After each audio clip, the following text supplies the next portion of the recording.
최근 유럽 축구계를 뜨겁게 달구고 있는 소식은 바로 손흥민 선수의 이적 관련 소식들입니다. 즉 손흥민 선수를 의도적으로 소외시키고 있는 콘테와 토트넘의 행태는 토트넘이 실질적으로 손흥민 선수를 이직 시장에 내놓은 것으로 해석하고 있는 것으로 보인다는 것입니다. 레알 마드리드를 비롯하여 파리 상제르맹 그리고 리버풀 미넨 맨유 첼시 등 유럽의 대부분이 경쟁적으로 손흥민 선수 이영입에 깊은 말씀을 드러내고 있는 것이 이런 해석을 뒷받침하고 있다고 하겠습니다. 그러면 가장 먼저 손흥민 선수의 파리 상제르맹 링크스를 최초로 보도한 스페인의 엘라치오나레의 기사를 살펴보겠습니다. 기사의 내용을 따라가면서 총평을 덧붙이겠습니다. 레알 마드리드가 공격력 강화를 위해 최근 연결되고 있는 선수 중 한 명은 바로 손흥민이다. 레알 마드리드의 감독인 안첼로티는 손흥민의 뛰어난 기술과 강한 체력을 매우 높이 평가하고 있다. 손흥민의 계약이 곧 해지될 것으로 생각하고 있고 손흥민은 재계약을 하지 않을 것으로 알고 있다. 이 부분은 손흥민이 2025년까지 계약 기간이지만 그 이후에는 재계약은 없을 것이고 그렇다면 토트넘은 손흥민을 지금 시기에 파는 것이 유리하다는 의미로 해석하는 게 적절하거나 아니면 케인의 계약 기간과 혼동했을 수도 있다는 생각도 듭니다. 그러므로 손흥민의 이적료로 8천만 유로 상당이면 적정선으로 손흥민의 이적이 가능할 수도 있다. 싶어한다. 손흥민 선수가 도톰을 떠나고 싶어한다는 내용의 기사들이 줄을 잇고 있고 또 표현이 이렇게 단정적으로 기사를 쓰는 것을 보면 이 내용은 확인된 팩트인 것으로 보입니다.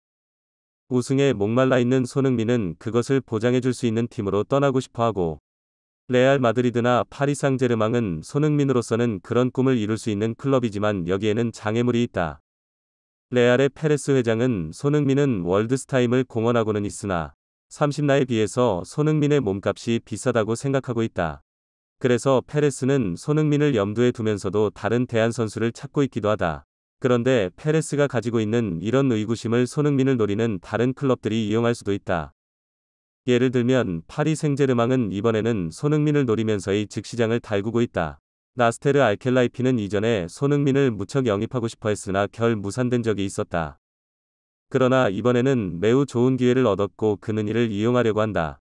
무엇보다도 리오넬 메시가 아직 재계약을 하지 않고 있어 계약이 만료되는 내년 6월에 파리 상대방을 떠날 수도 있다는 것을 고려하고 있다. 이 기사 내용을 근거로 파리 상제르맹이 메시가 떠날 경우 손흥민을 그 대체자로 영입을 고려하고 있다고 해석하는 것 같습니다. 메시의 계약은 내년 여름까지이고 1년 더 연장할 수 있는 옵션이 있다고 합니다. 그러므로 당장 메시가 내년 여름에 파리 상제르맹을 떠날 거라고 단정할 수는 없을 것 같습니다. 오히려 이어서 언급하는 것 같이 음바페가 파리 상제르맹을 떠날 가능성이 매우 높아 보입니다. 월드컵 기간을 이용해서 나세르는 자신의 조국인 카타르에서 손흥민과 직접 접촉할 예정이고 여기서 손흥민에게 파리 상제르맹으로 이적을 확신시키려고 할 것이다.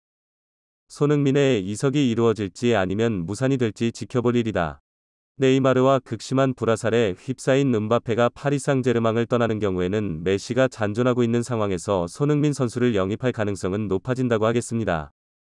빠르면 이번 겨울 이적 시장에서 이런 변동이 있을 수 있는데 한편으로는 파리 상제르맹이 호날두를 영입할 수도 있다는 시각이 있습니다.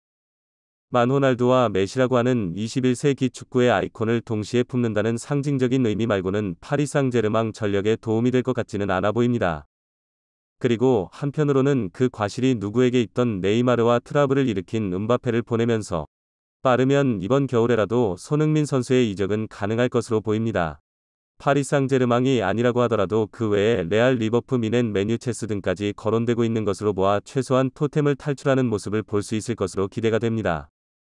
손흥민 선수 부상에서 빠르게 쾌유하되 절대로 무리해서 월드컵 경기에 나서서는 안 될 것입니다.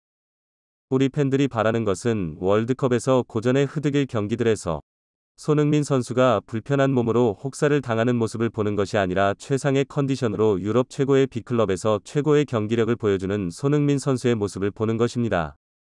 손흥민 선수 지금까지 보여준 활약과 기여만으로도 대한민국과 축구 팬들에게 애국심을 충분히 보여주었습니다. 그리고 앞으로 보여줄 손흥민 선수의 활약은 지금까지 보여준 그 애국심의 양과 정도보다도 훨씬 더 많이 남아 있습니다.